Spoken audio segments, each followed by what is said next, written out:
Have you ever watched someone you love turn cold? Their warmth fading like a fire left untended? It's a slow unraveling, so subtle you barely notice until the person you knew feels like a stranger.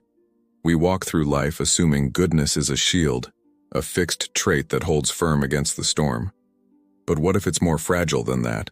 A thread that frays under pressures we don't even see. Beneath the surface of every smile, every kind word, there's a current tugging at us all. It's not loud or obvious.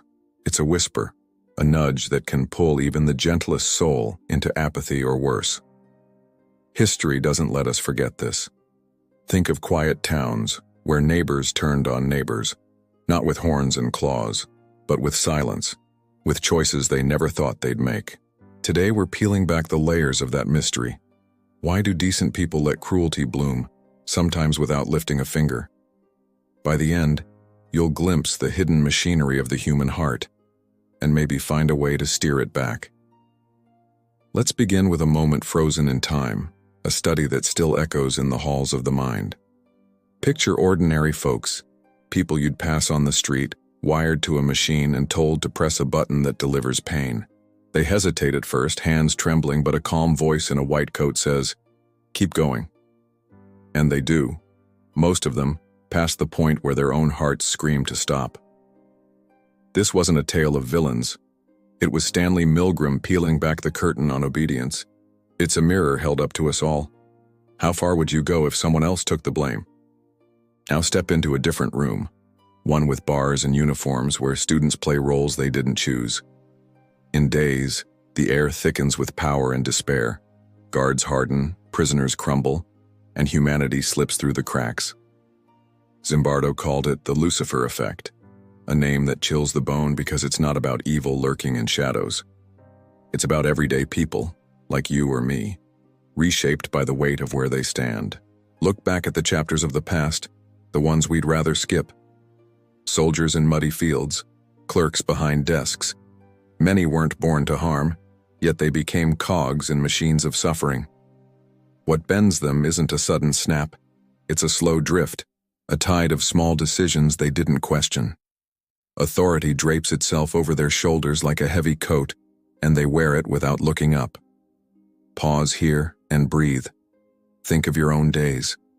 How often do you nod along, letting someone else's voice drown out the one inside you? It's not always a lab coat or a uniform. Sometimes it's a boss, a friend, a screen telling you what's right. That quiet surrender, it's the first step down a path you might not mean to take. Then there's the way we erase each other, stripping away the human in someone's eyes. Call it dehumanization, a trick of the mind that turns a person into a label, a thing that doesn't bleed like you. You've seen it flare in wars, in headlines, even in the flicker of your phone.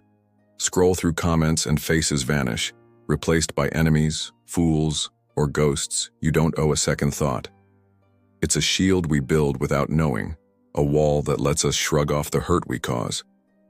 When was the last time you dismissed someone, their story fading into static? Crowds pull us too. Their gravity's stronger than we admit. In a group, you're not just you anymore. You're a thread woven into something bigger, something that can lift or crush. Those students in Zimbardo's prison didn't change alone. They leaned into each other's cues. One guard's sneer sparked another's. One prisoner's slump deepened the rest. Ever felt your voice fade in a room where everyone agrees on something you don't? That's the tide rising, and it's hard to swim against it when you're scared to be the only one. These aren't dusty experiments or faded wars. They're alive in the air you breathe. At work, in conversations, in the silence of scrolling, the same forces tug at your edges. It starts small, doesn't it? A choice to stay quiet when you should speak, to look away when you should see. Those moments pile up like stones, building a wall between who you are and who you could be. Are some untouchable armored against this pull? The poets and the psychologists shake their heads. No, we're all clay, shaped by hands we don't always notice. Carl Jung spoke of the shadow, that piece of us we tuck away, pretending it's not there. It slips out in a sharp word, a cold glance, a day you didn't mean to be unkind. But here's the spark. Knowing it's there gives you a grip on it. Shine a light on that shadow, and it doesn't own you. You start to own it.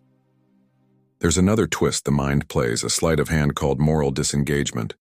It's the story we tell ourselves.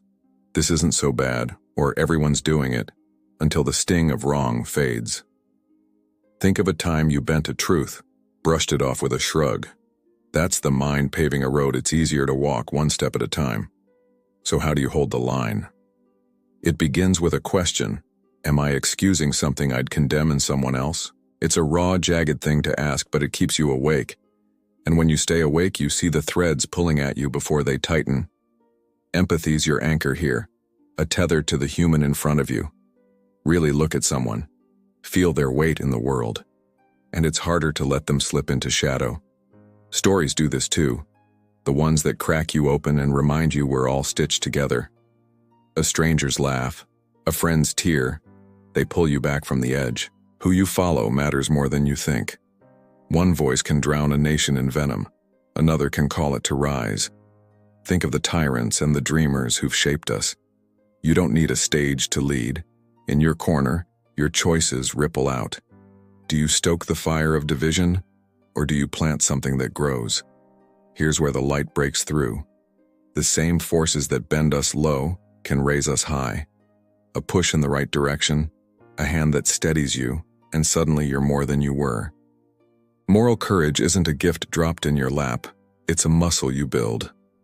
Picture someone standing firm when the room sways, like a tree that won't bow in the wind. Rosa Parks didn't wake up a titan. She woke up tired and chose not to bend. You can choose too. Rehearse it now. What would you say if the moment asked you to stand? Surround yourself with the ones who see you, who call you back when you drift. Courage isn't lone. It's louder with a chorus behind you. Watch where you step too. If a place dims your light, turn away. Walking out can be the bravest thing, a quiet no that echoes. Small acts aren't small, they're seeds.